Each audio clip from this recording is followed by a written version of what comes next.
All right, good evening, everybody. My name is Erin Gordon, and I'm the director of the Southeast Museum of Photography, and I will be your host for this event. Thank you all for joining us tonight for a conversation with Frances F. Denny. This will be sort of a Q&A style event, so feel free to type any questions that you have for Frances in the chat, and if we have time at the end, then we'll take a few questions from participants.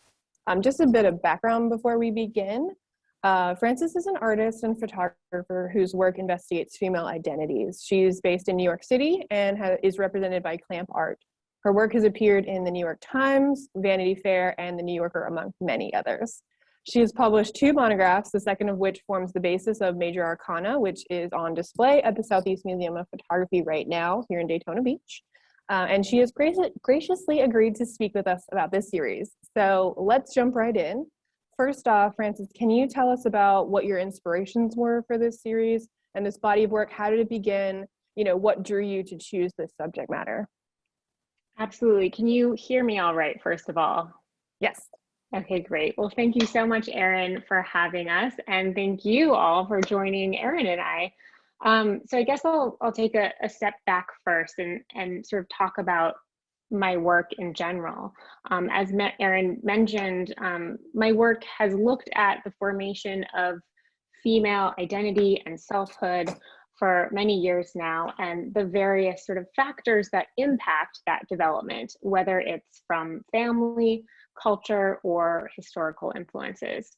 My series, Let Virtue Be Your Guide, which was my first book that came out in 2014, explores the particular femininity embodied by my female relatives, not all of them, but many of them up in New England. And then my next series, which is called Pink Crush from 2015, is a series of very colorful still lives that reframe feminist or feminine signifiers from pop culture of the 90s when I was growing up.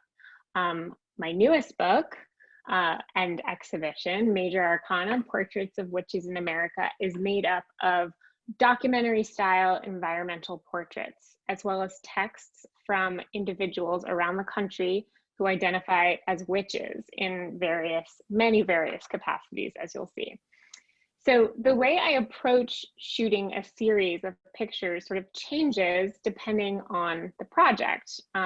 But the kind of through line of what I'm interested in as an artist has stayed pretty consistent. Thinking about the ways that we are taught to become women. I've used myself and my own experiences and family as fodder for past work. And I feel like Major Arcana is a very exciting departure for me because it's not about me anymore. It comes from a personal place, as we'll explain, but it's been really liberating to be not photographing my own family and my own sort of intrigues. So, however, the seed for Major Arcana was planted with my first book, Let Virtue Be Your Guide, that in part explored my family's ancestry. And it was really during that research process that I discovered that my 10th great-grandfather was one of the central judges in the Salem witch trials in Massachusetts. But also, coincidentally, my 8th great-grandmother was accused as a witch. It was about 20 years prior in a different Massachusetts town called Northampton.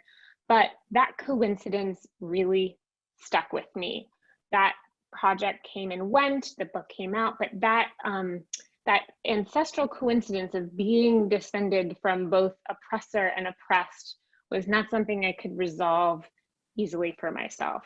So the more I thought about it over the years, I got a sense of this power and mystery surrounding the word and idea of the witch. I began thinking of it as a kind of primordial female archetype. And I thought about it and realized, of course, that I think that aren't there people who identify as witches, and who are they? And I asked myself these questions like, who are they and what do they believe? And so that was sort of the jumping off point for the project, and the idea being that I could kind of use my camera to shed some light on a topic that I think is really misunderstood and shrouded with a lot of stereotype and baggage. So much so that I have to often sort of remind myself now, 4 years into this project, that most people, maybe some of the people here right now, still associate the witch with the usual stereotypes, right? You have your baby eating hag in the woods, or an evil seductress. If you think about like the Brothers Grimm fairy tales and the Disney stories and even the Wizard of Oz, like this is the place that most people come to when they think about witches. So I really wanted to go beyond those tropes and stereotypes that we're so familiar with and kind of don't take seriously, right?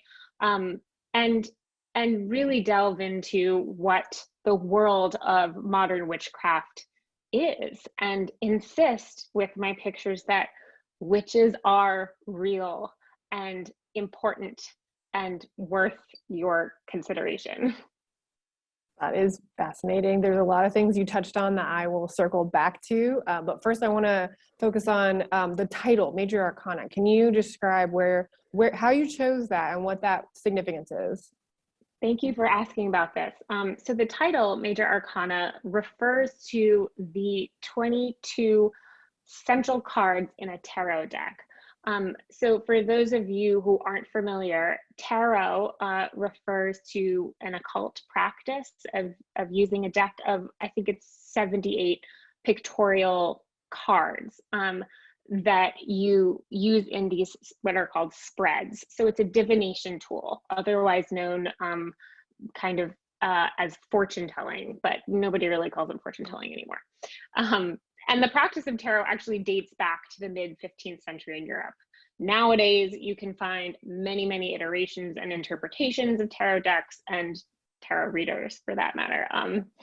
And I would say also the import of tarot became apparent to me because though not everybody that I pictured in this series practices tarot, so many of them do or did as a kind of gateway into witchcraft. It really does seem to be a kind of entry point.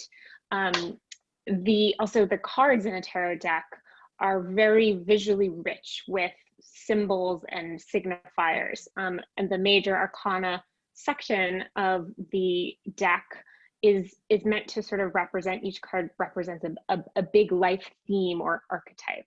So by kind of borrowing the words Major Arcana from tarot, I felt like it was a fitting way to allude to this occult practice, which is so important to the witchcraft community, while also touching on the idea of archetype, the witch as an archetype.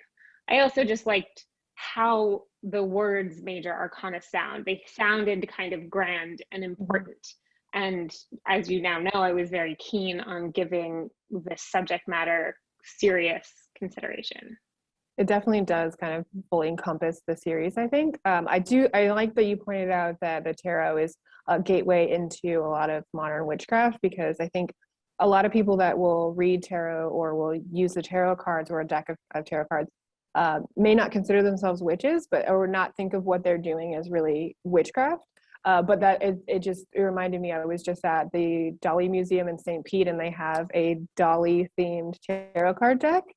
So like even at a place like that, that it's like artistic based, there was a deck of tarot cards you could buy that have his illustrations that go with each of the cards. So that is really, really interesting and a good point. So I think that's perfect. That's a perfect name for the series. One thing that I find interesting in viewing the photographs in the book and in the exhibition is how masterful you were able to capture these images of women who, even if they're not wearing any clothes, even if they're nude, they don't feel objectified. They seem to have a deliberate rejection of the male gaze within each tableau that allows the images to feel intimate but not exploitative. And I just wondered if that was a conscious decision on your part, and how you made that decision, how you made that happen. Absolutely, and thank you, because that's so important to me. So the way I see it is like we are so conditioned to look at depictions of women through a male gaze. We don't even realize we're doing it, whether that's images in the media or through the kind of annals of art history, because, you know, historically white men were by and large the only people allowed to make art and whose art was hung on the wall. So this is something we unconsciously are used to seeing, women pictured through men. And oftentimes, not always, but oftentimes those depictions of women are objectifying or sexualizing or trivializing. So when I, as a portraitist and a photographer, approach my subject, I am trying to subvert that kind of gaze, both in how I photograph a person and how I direct that person while I'm photographing them. So my goal when I'm taking someone's portrait is to represent something integral or essential about the individual that I'm photographing. And I think what's interesting is that in order to do that, sometimes I have to almost like undo the ways that a person, including myself, automatically presents ourselves to the camera, right? Most of us have a way that we like to be seen, a way that we just, without realizing it, kind of pop on our public persona. And that definitely comes out when you point like a big fancy camera in their face. I mean, it definitely comes out when the few times I've ever had a camera in my face, right? So when I'm photographing someone, I work to gently loosen the ways that we automatically hold our bodies and our faces when we're being confronted with a camera's lens. It's not that I'm trying to make someone look bad or not the way they want, but it's more that I'm trying to kind of uncover something a little more authentic or vulnerable in them that feels more essential and more kind of dimensional about them as a person. So I'll give you one example. I had a subject once, and I think it was, anyways, I don't even remember if it was someone in this project, but it doesn't matter. It was a young woman who, every time I took my camera back up to my face to photograph her, her foot would kind of go into this like, almost like a Barbie position, right? It would be like an arch. And I would, over the course of this shoot, be encouraging her to stand with her feet planted firmly, you know, side by side or sort of contrapposto, but not with one foot kind of raised like that. And it was amazing to see how unconscious it was for her in how her that foot kept popping up, and I would just gently sort of insist on bringing it down. So it's just those small gestures that I am super attuned to when I'm photographing someone, and especially women, because I do find that this happens much more with women. Yeah, I agree. I think what's really interesting to hear how you're able to make your subjects feel comfortable, especially trying to undo, like you said, the sort of curated idea of how we look and how we present ourselves, especially with social media. I think we all kind of we know our good side. We know, you know, you put the arm out, make yourself look thinner, those types of, you know, we've kind of ingrained that now that we're in the second decade of selfie culture. Right. So do you have any like advice or any tips for making your subjects feel comfortable or really breaking down those barriers and allowing them to feel vulnerable and feel like they can be, you know, laid bare in front of your camera lens? Well, I think you have to develop trust with them, right? And for me, especially with this project, it was about being very upfront about what my intentions were and who I was and what I was up to, and then sort of in person being vulnerable myself. You know, I think it's people are going to open up more if they feel like you're an open person. So to try not to have an ego going in or have your guard up, I feel like that sort of will rub off on people. Yeah, I hope that answers your question. Yeah, absolutely. So one of that kind of piggybacking off of that, so the statements that are included in the book and in the exhibition, those were taken from interviews, I gather. And so how can you talk about where in the photo shoot those occurred? Were they a pre-interview and then the photo shoot? Was it concurrent? Was it a conversation? Can you just talk a little bit about the questions that you asked and how that came about? Yeah, absolutely. So those were really, for every shoot, I would sort of sit down and casually have a conversation in person with that person. I would maybe take some notes and stuff with them. But really those initial conversations were a way for me to like warm up my subject and myself and just establish a rapport and also take note of how this person holds their body. The subject texts that became part of the book and then with the exhibition were actually done later. I interviewed, I put out a questionnaire. Basically, I wrote a questionnaire that I emailed to everyone. There were about 75 people who were photographed for the project, inviting them to put their own voices into this. So, and about 2/3 of them responded that they wanted to, and I gave them lots of time and I gave them some gentle nudges to follow up with it. But eventually I had all of these wonderful written interviews, and then my book editor and I went through and excerpted them for the book. So that's how the subject texts sort of came to be.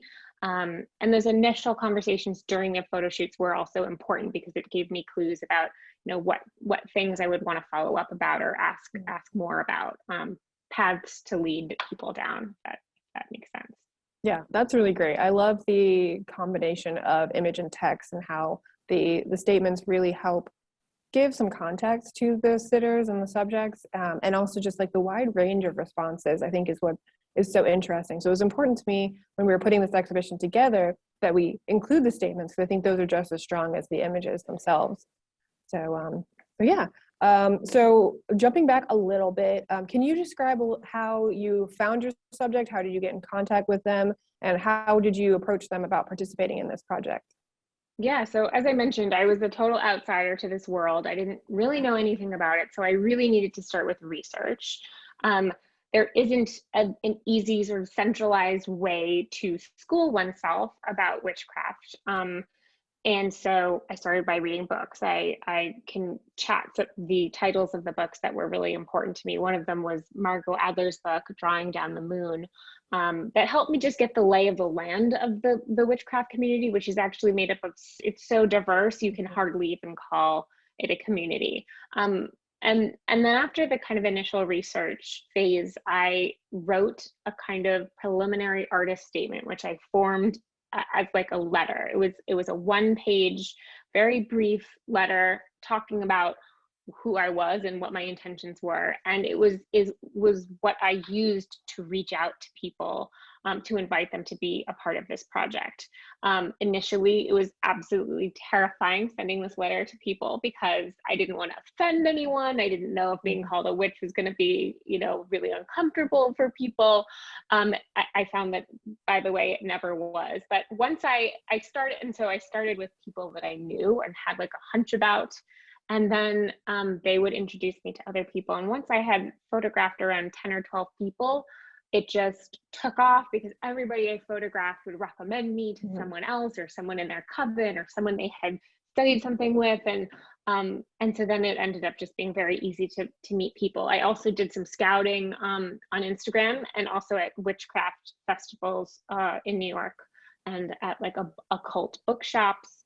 And as I mentioned, yeah, I think I ended up photographing about like 75 people, and people were very open and willing to take part in the project. It was surprising. Like I said, I was sort of scared reaching out to people at first, but people were so into it. And I think part of it is because I wrote that letter explaining who I was and what business I had doing this. I was clear about my intentions and that I wasn't out to kind of make fun of them or exploit them, quite contrary, right? And I think that they saw this as kind of like as an ancestral calling almost that I had, right? With the story of my great grandfather and mother. So yeah, I think that's sort of how it worked. So when you reached out to them, you explained the whole backstory and they kind of understood where you were coming from. So that made them a little bit more comfortable. I feel like, you know, when you reach out with an altruistic purpose, that people are a little bit, and you're more transparent about what your intentions are, I think that does help with breaking down those barriers, especially for a subject matter like this, where people might, you would assume they would come to this type of project with a guard up, with a little bit of a, you know, distance. Are you going to judge me? Are you going to make fun of me? And I don't think that this work comes across by that at any way. So I think that, you know, there's definitely a care being taken with these images, and you can see it in the photos. So you had mentioned a little bit about like the diversity in the subject matter, and I think that that's something that's really strong about this exhibition and the book itself. The subjects are very diverse in terms of age and race and body shape and able-bodied versus disabled bodies. So I just wondered if you could talk about the importance of diversity and inclusion of marginalized identities in a series like this, because I know that that was something that was very important to you, and obviously it's very important to the exhibition as well. So if you could just elaborate on that, that would be great. Yeah, and thank you, because I remember when we were figuring out the edit for the exhibition, you know, in every edit I make of this work, it's important to keep that through line central, right? So if I'm putting together an edit of 10 pictures, like all of these things need to be represented. So representing diversity in all senses of the word was totally core to the series. For too long, I think witchcraft has been seen as an Anglo-American tradition, but it definitely isn't just that anymore. It's so much bigger and richer. And really my main takeaway in adventuring into this world of witchcraft for over 3 years is that truly there isn't one way to be a witch or look like a witch or act like a witch or practice like a witch. So I knew very early on that the series would need to reflect that and show a diversity of faces, of bodies, of ethnicities, of ages, of geographic locations and beliefs. So each person I ended up photographing kind of embodies a slightly different kind of witchcraft. But yes, there are Wiccans and other types of people who practice sort of similar sects of witchcraft, but really no two are exactly alike. Many of them consider themselves pagan, many don't. There are those who practice mysticism or engage with the occult. You have your kind of politically oriented activist witches. You have polytheists who work within a whole pantheon of goddesses. There are tarot readers, astrologers, those who practice spellcraft, and quite a few plant-based healers who often call themselves green witches. So yeah, or hedge witches, there are kitchen witches, sex witches, space witches. I mean, it really is such an individualized identity, and that's what I like so much about it. You can't nail it down. You can't quite put your finger on it. Just when you think you have, you realize you haven't. It's not one thing. And also just one other note in regards to diversity, I wanted to just acknowledge that I use female and woman mostly when I'm talking about witches, largely because of this historical association that of witches and womanhood. But in my series, you know, Major Arcana does represent a spectrum of female subjects as well as trans and non-binary individuals. Just wanted to point that out as well. Yeah.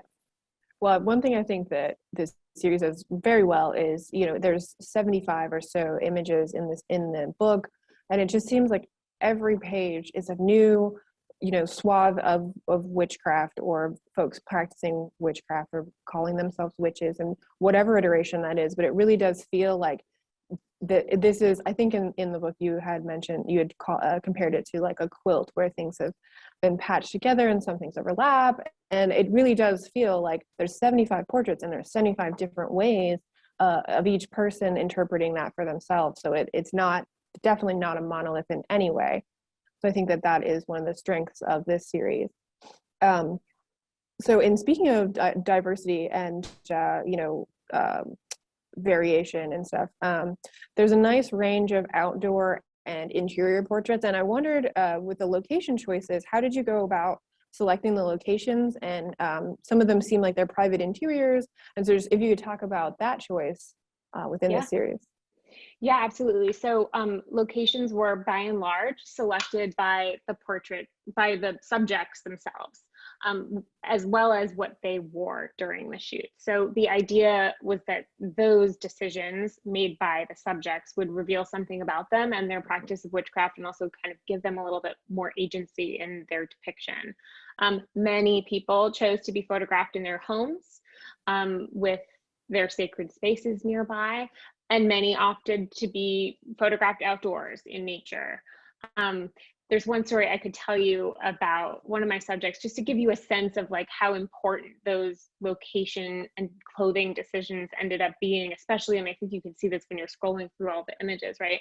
So one of the witches that I met, her name is Debbie, and she lives in New Orleans. And I was on the phone with her from New York, you know, kind of just having a logistical phone call about the photo shoot. And I asked her, so she was telling me about herself. She's a Wiccan high priestess who founded her own coven in New Orleans. And I was like, okay, Debbie, so where will you be coming from before the shoot? And she said, oh, well, I'll be coming from work, so I'll be in my scrubs. And I said, oh, what kind of work do, you know, aside from being a Wiccan high priestess with your own coven? And she said, she told me that she is a surgical technician for organ donation procedures, surgeries. And I said, well, wouldn't it be so interesting if we did your portrait? This is probably as involved as I ever got with decisions about clothing, but wouldn't it be so interesting if we photographed you in your scrubs? Because I love the idea, and she was very into it, and we photographed her in her backyard.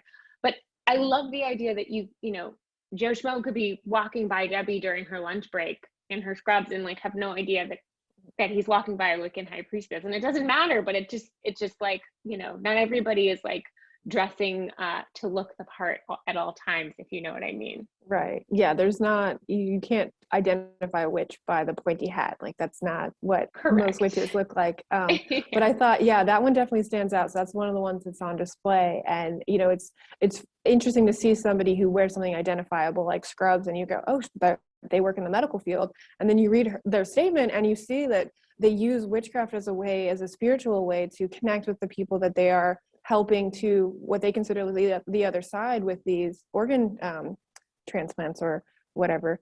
Exactly. So I think that's really fascinating to see how their practice of witchcraft translates into their daily life and their job.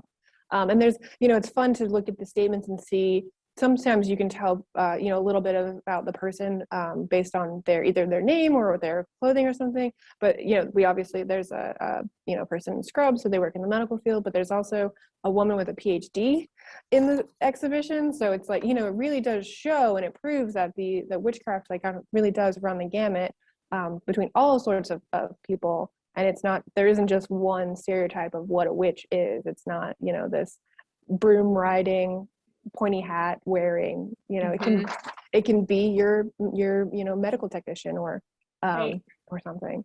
So that I think is one of the things that's really fascinating. I'm glad we have that one on display, because that one I think is very standout. Me too. So the little bit of a technical question here. Do you use any special equipment in your portraiture? Can you talk a little bit about, you said fancy camera? Yeah, so I mean, so I would say, first of all, like the method or style of how I photograph sort of changes depending on the project. My sense is that the scope and feel of a project should determine how the pictures are taken. And at this point in my practice, I'm able to just adjust how I shoot to speak to the needs of any individual series. So for example, my first book, Let Virtue Be Your Guide, was shot entirely on color film with an analog camera. Medium format film for those photo students out there. Whereas this project, Major Arcana, was shot with a Canon DSLR, so a digital camera. And the reason for that is like Major Arcana is sort of less intimate in a way. It wasn't my family in their spaces. And more importantly, it really required a lot of nimbleness for all of the travel that the project entailed. Whereas with Virtue, like I said, I was photographing people I knew in places very sort of nearby and familiar. I also photographed so many people for Major Arcana, it would have completely bankrupted me to shoot film for that series. But all told, I'm actually like a pretty low tech photographer. All of the portraits in Major Arcana were shot with available light, natural light, all except one actually. One I had to light with a strobe, I think a single strobe light.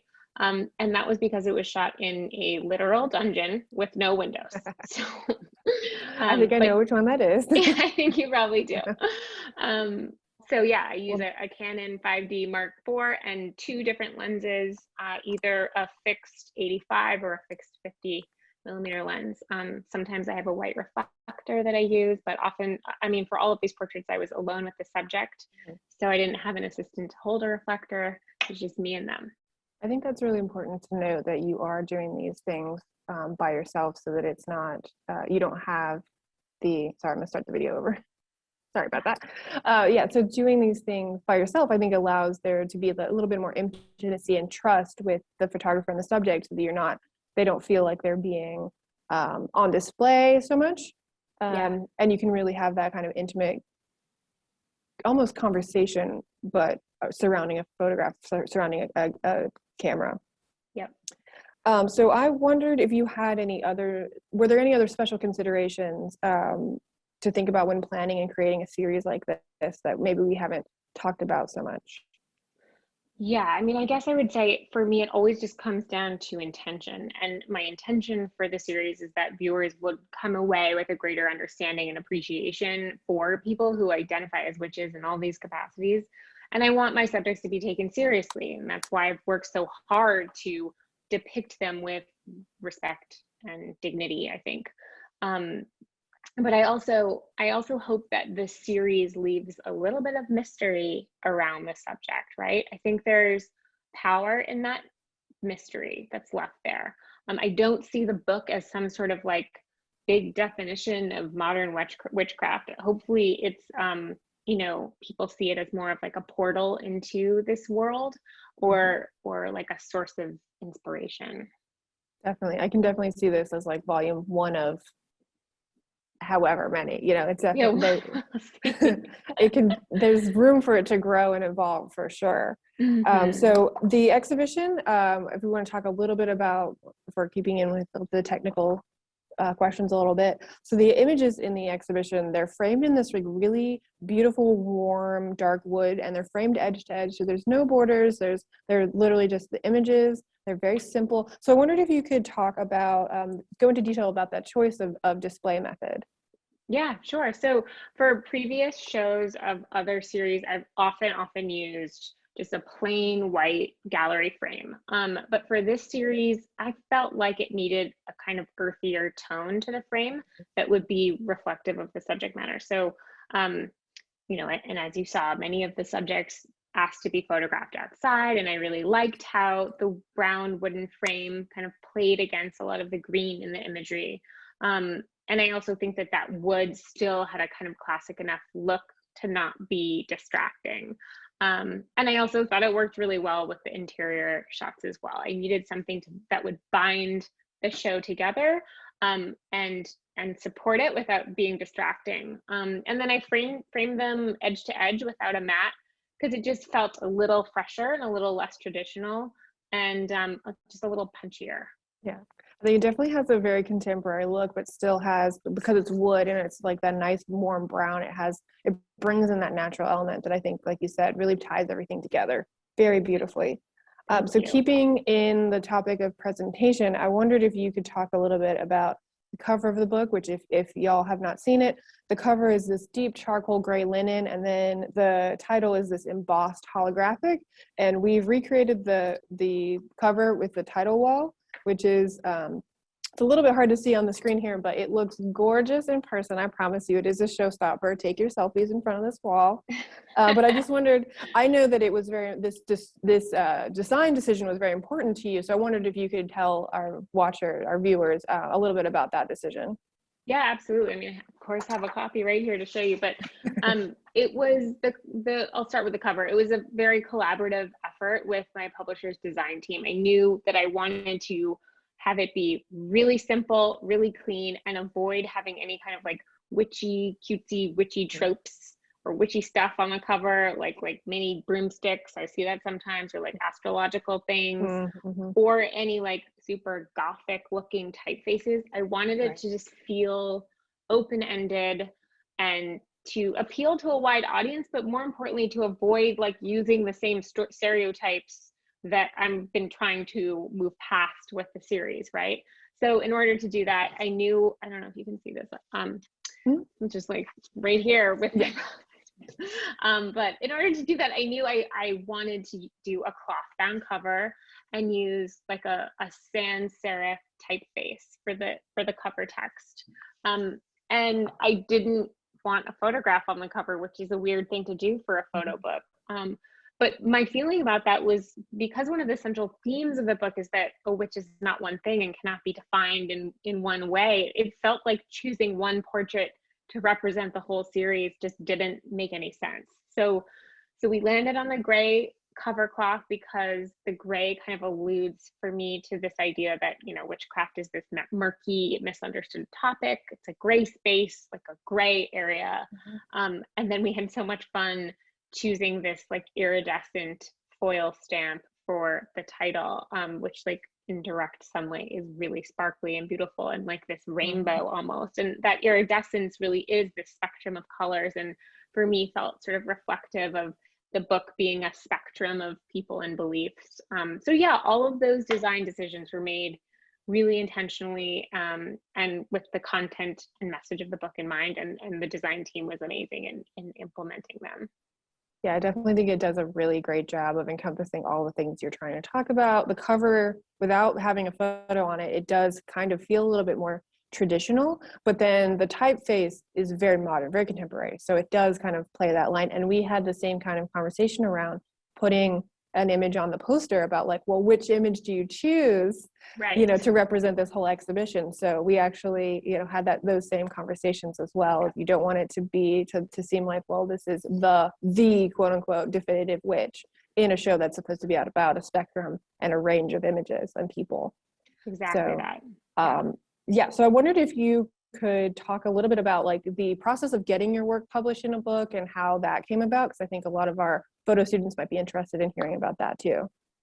Yeah, I mean, I could talk about just like how I worked on the book, or I could also talk about, you know, how the book came to be, just, you know, how I got a book deal. But I'll start with the more interesting part, I think, which is, you know, how the book is made. So I worked very closely with my editor, Allison Adler, on editing the texts and getting the foreword and the Q&A in the back all set up.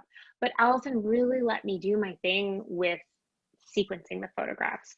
And as all the photo students here will know, sequencing a series is part of the communication, is part of what the message is. It's really no small feat. And there were so many images I felt like there were a lot of images. And I had to figure out, you know, the sequencing, which is, it has to have a flow, it has to have visual punctuation, and it has to tell a kind of story, even if it's a non-narrative one. So what I did was print every image out on like an index card size piece of, you know, just laser prints of every image, and also the text, if there was text for that person. And then just got a huge cork board in my studio and just laid the book out that way, so I could like push pin them and change them and tweak and tweak and tweak and tweak until Allison said, okay, no more tweaking, we have to go to press. So that's really how it worked. That's really cool. I love that they had let you have so much say in the book, because that was one of my questions, was how, knowing that sequencing was very important to you, I wondered how much say your editors had in, you know, how much say you had, there we go, yeah, in the book and the presentation. So lucky. I was so lucky to get to work with someone who trusted me to do it and understood that it was part of the project, really. Absolutely. Yeah, that's fabulous. So in the foreword of the book, Pam Grossman writes, both Frances and I believe that every photograph of a woman or female presenting individual has the potential to chip away at the wall of sexism that's been constructed over centuries. And so I'm thinking about the importance of this series in the time of the Me Too movement. And I'm wondering if you could speak a bit about how you see this series fitting into the larger cultural discussion around women's rights and feminism and those types of social issues. Mm-hmm. Well, you know, it's interesting because I think contemporary witchcraft and feminism have really kind of evolved in tandem. The contemporary witchcraft movement has been around since arguably around the 1950s. And like feminism has been kind of reincarnated and revived many times since. As with feminism, it has kind of also like gone through these waves, right? So you think about the second wave of feminism, well, witchcraft also has had these waves, and has always been very closely linked with feminism, with eco-politics and activism, really since its inception. So, I think it's interesting to look at like a period like the 60s and 70s when both second wave feminism and these new goddess worshiping pagan religions were both kind of coming up together, and really for witchcraft, feminism was often such a big part of it. It's funny looking back because I remember, when I was in college over 15 years ago, my academic concentration was in feminism. And I remember my classmates sort of being like, why would you study that? Like, what's relevant about it anymore? Like, what's the big deal? Like, aren't we kind of past that? There was this sense that it was like a dated sensibility or a dated idea, that the problems feminism had been addressing were kind of no more. Which of course is not the case. And I think that in the last 5 years specifically, in particular with the Me Too movement, with more discussion around intersectionality and the decentering of white feminism, I think like young people are more and more interested in feminism and activism again, and how those things are linked. So it's also no surprise to me that in the last 5 years is when you can note this huge surge of interest in witchcraft as well. They really do work in tandem. And I'll say one other thing about it that was so fascinating to me. Longtime practitioners, some of what I kind of refer to casually as like the old guard witches that I photographed, expressed some resentment at times about the kind of mainstreaming or appropriation of their of these practices and beliefs that they've been doing for decades, that used to be considered quite countercultural, quite fringe, and that now they see starter witch kits in like Sephora. So that's a whole controversy. But on the other hand, I also spoke to some of those old guard witches, pagan witches, who saw the kind of mainstreaming of witchcraft, or I should say the more the popularization of it as good, in that it sort of destigmatizes witchcraft on some level. To be out of the closet, like the broom closet, as a witch can like invite disparagement, obviously, in parts of the US, and so too with being a feminist, obviously. So I think the idea is that like if more people are out as witches and out as feminists, like it becomes less taboo, it becomes more normal. It's like okay and safer to be those things. Yeah, I can definitely see the argument that, the more people who are identifying witches, it normalizes the word, it kind of reclaims the word witch. But I can also see the counter argument that it's, some of these things have been commercialized. Like I just was talking about the tarot cards in the Dali Museum. They're, they're not, their clientele or their demographic for selling these things is not necessarily witches. It's more, the regular folks who just want to put that on their shelves. So I could definitely see both arguments. But kind of piggybacking off of was something that you said was that I wanted to talk about how many of the statements of that accompany the portraits, they seem to reflect on political implications of modern witchcraft. And I wondered why you think witchcraft and activism often go hand in hand. Yeah, so I think the notion of witch has always been political. Witch is a word that was coined to propagate hate and fear of women centuries ago. Modern witches have, like, as you said, reclaimed it by sort of embracing that sort of shadowy lineage and reclaimed it for themselves. But, I see the witch as, the witch is the nasty woman. She's the rabble rouser. She's an activist. She's outspoken. She's self-possessed, and she's in tune with her own kind of agency and power. And I think, like, in a world where women's rights are still being fought for and still being defended, I think that, I'd agree with a lot of my subjects who in so many words have illustrated that witch is as political an identity as is woman. Yeah, I definitely agree. Thank you for that. So in thinking about the idea of witchcraft, the term witch even, it can be a very controversial subject, especially in the South, especially in the Bible Belt. So I wondered if you could speak about how you deal with criticism and dismissive comments, such as like magic isn't real, or negative feedback concerning this series, if you've gotten any, if you could speak about that. Yeah, sure. And like, of course, I've definitely gotten, like rude comments and stuff as you're saying. But I think that, putting work out into the world that has a point of view will usually elicit strong reactions from people. It might make someone uncomfortable, and sometimes they lash out, right? So I don't pay that much attention to the negative comments, because I stand behind the work, and they're not going to like change my mind about what I did. And I also did, I didn't set out to expose my subjects to any kind of ridicule. I mean, it sickens me to think that is possible with this work.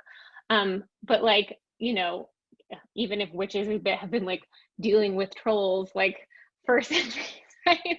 But in all seriousness, in my mind, like nasty comments say like a lot more about the person making them than about the work itself. Mm-hmm. My friend Pam Grossman, who wrote the foreword to the book, has this line from her book that's so wonderful. She said something like, show me your witches and I'll show you your feelings about women. So I think that like what people say about witches is very revealing, right? And it has a lot to, this negativity has a lot to do with misogyny. But all of which is to say, if you're putting work out into the world that has an opinion or a politic or is edgy in some way, you should expect, I guess, that there will be people who disagree with your viewpoint or who are like offended by it. But I think that like how they choose to express that disagreement says nothing about you and much more about them. Absolutely. Yeah, I think that was very, very good point we just made.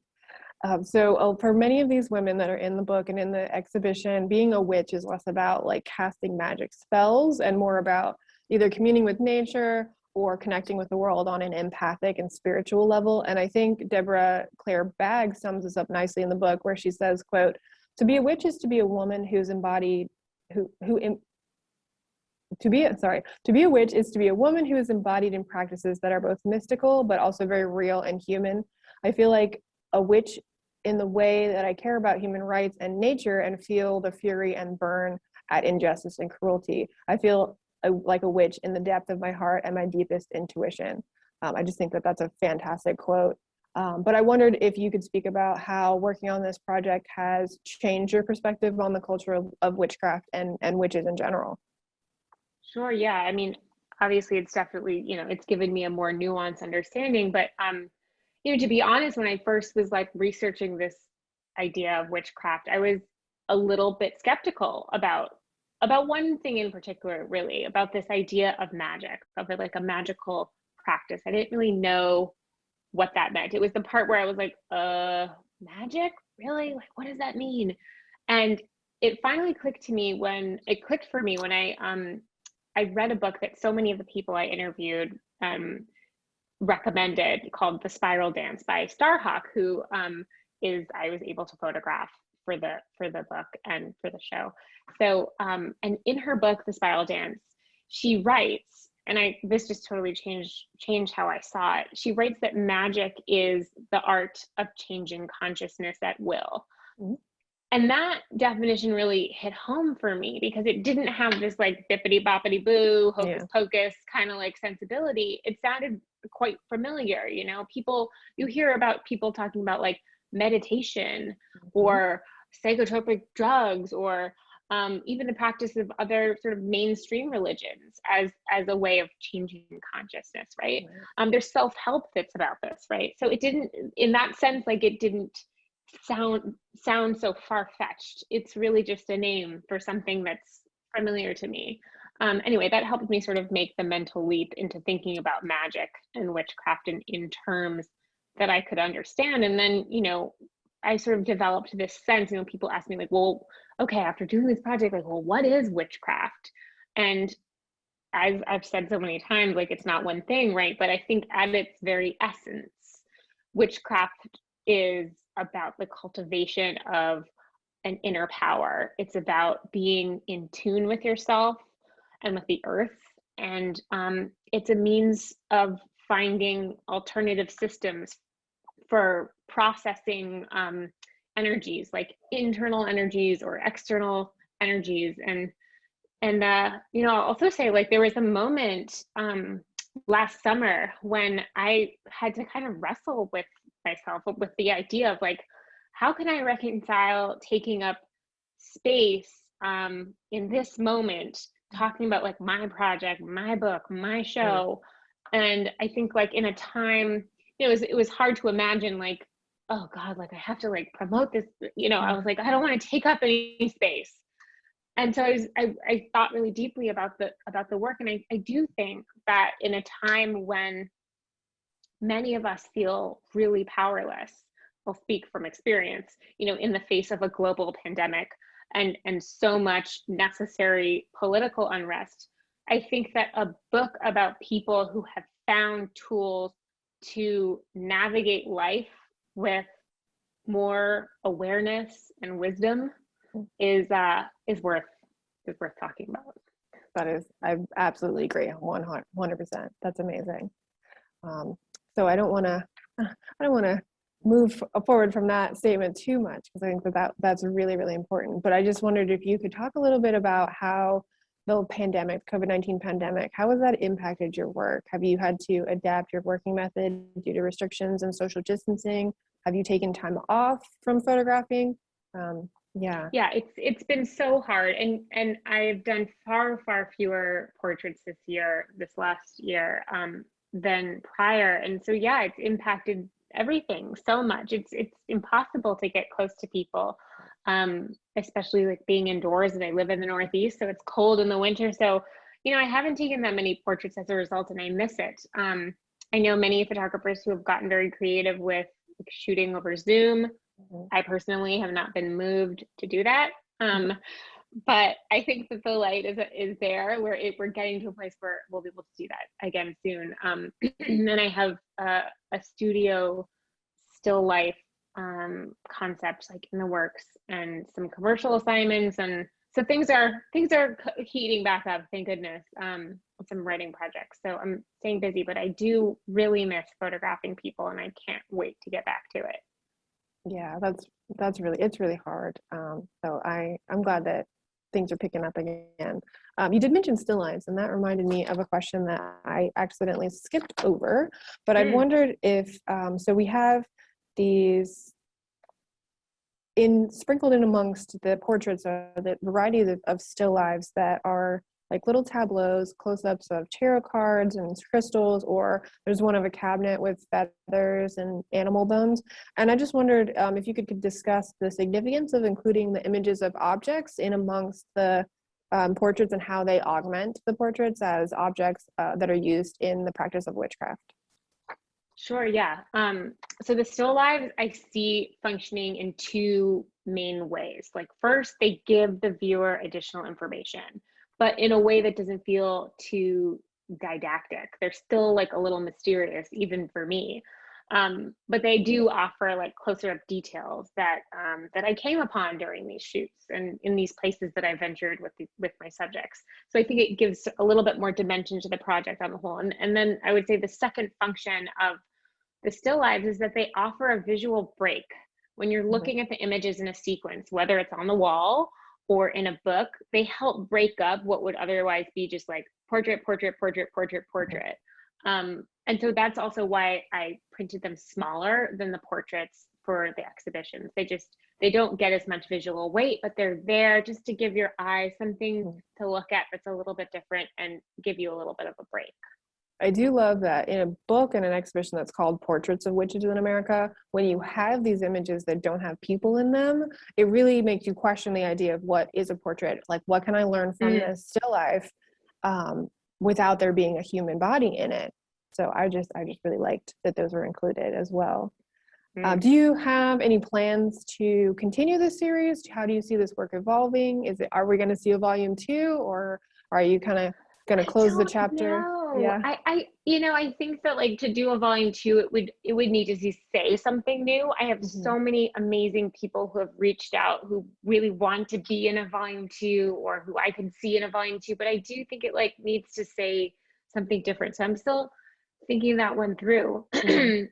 But I do think that like making these photos and meeting these people, even if I don't do a volume two, Mhm. excuse me, has changed like how I see myself as a photographer. I have this new sense that actually photography is a kind of magical practice. Yeah. It requires intuition and a kind of changing consciousness, to go back to Starhawk. And so like oftentimes now when I'm shooting, I'm aware of myself kind of slipping into a different mental state almost when I'm particularly connecting with the subject. So that is really, really interesting. I mean, I would love to see a volume two. One of the questions that we had was about if you ever had plans to photograph men or masculine bodied folks that Mm-hmm. practice witchcraft. Um, I think that if I did do a volume two, I would open it up to that. As I mhm, sort of mentioned at the beginning of this talk, like my work has always focused on female selfhood and identity, mhm. and I'm absolutely aware that there are many men who identify as witches, and I hate to think that I've excluded them, but I also this is what my work has always been about, and I needed to just sort of set my framework accordingly. But I do think that if I did a volume two, I would absolutely consider doing that. I think that would be interesting to see. Another question that we had was about, so there's a spiritualist community in Florida in a town called Casadega. So I don't know if you've ever heard of that, but if you haven't, it would be fun for you to, in a non-COVID world, it would be fantastic for you to come and visit because there's a whole little town that has tons of witches, tons of fortune tellers, very spiritual. It would be Oh, fun to check that out. oh, cool. Well, I'm going to Yeah. follow up with you, Erin, to get the Yes. name of that town again. Absolutely. So lastly, before we open up to a couple more questions from the community, do you have any advice for aspiring photographers or photography students, anyone who is trying to get started with photography? Yeah. Um, I guess in terms of like, like students who are maybe graduating and thinking about what jobs they could do that would be like in the photo world, is that sort of like what you had in mind? Like what, Mm-hmm. like how they could, so, I would say like what one of the best ways to sort of work and learn at the same time is to be an assistant. And there are several skills that would make you a, a good candidate as an assistant. It would be great if you know how to do studio lighting or at least the basics. There's also a software that I don't think they teach in any art school, but they absolutely should. It's called Capture One. Maybe all of you are using this. I don't know, but it's a tethering software and it's used for so much of all the editorial and commercial work I do. I'm using Capture One, but basically this is like going to get really in the weeds technically for people who are not here for this this answer, but it's basically a software that allows you to like see what you're photographing digitally in real time on a monitor, right? So people who know how to do that can work as digital techs on these kinds of shoots, and the day rate for a digital tech is like pretty good. Um, and then you could also think about being like a studio assistant in a like a more, a photographer's studio or an artist studio. And that kind of position would sort of require being able to like manage an archive, like running social media for someone, facilitate exhibition planning, all that kind of stuff. So I don't know if that's helpful, but and I will say, the one class that I wish so much I had taken in art school was like a graphic design class. There's so many times that I'm like, God, I wish I knew InDesign and could just like pop this in and make a nice little graphic. And it's too late for me to learn a new thing like that. But take graphic design if you can. Thank you. That's really valuable advice. I think that our photography students will really appreciate that. So we do have a couple of questions from the chat. One of the first questions is, and I don't expect you to be like a total know everything about witchcraft, but this question was, is it true that you weren't supposed to buy your own tarot deck and that you're supposed to have it gifted to you? Do you know if that's true? I have heard that, and I've definitely bought a tarot deck. So, but I'm also not like a real tarot reader. Mhm. So I do. I mean, of course, yes, there are like interesting sort of superstitions about all of this, but I would not be surprised if that's the case. And I also think you're still allowed to buy a tarot deck if you want one. I agree. If you like it, if you like Yeah. what it is. And then there's another question that is about, did you ever photograph any covens within your series, or was it mostly just solitary witches that practiced like individually? I definitely did photograph people who are in the same part of in a coven together. Mhm. I chose not to photograph people in ritual or like practicing with their coven um, because it was harder for me to direct and kind of Mm. control the scene if people were doing their ritual work. And it was, as I've stated so many times, like so important to me to make sure people were represented with dignity. And I just felt like I didn't know if I could do that in a way that would translate in a photograph. I know that's not really the question that was asked, but yes, I did photograph people in covens. No, I think that's really interesting though to know that there are some of the people are practicing together, even if they were photographed separately. Uh, Well, I think that's all the time we have for today. We're a little bit over time, but I just want to thank you so much, Frances. I really appreciate you taking the time to speak with us about your work. And I want to thank everybody who participated in the live stream tonight. Thank you for being with us. There is still time to see our exhibition at the Southeast Museum of Photography if you have not seen it already, or if you want to take a second look.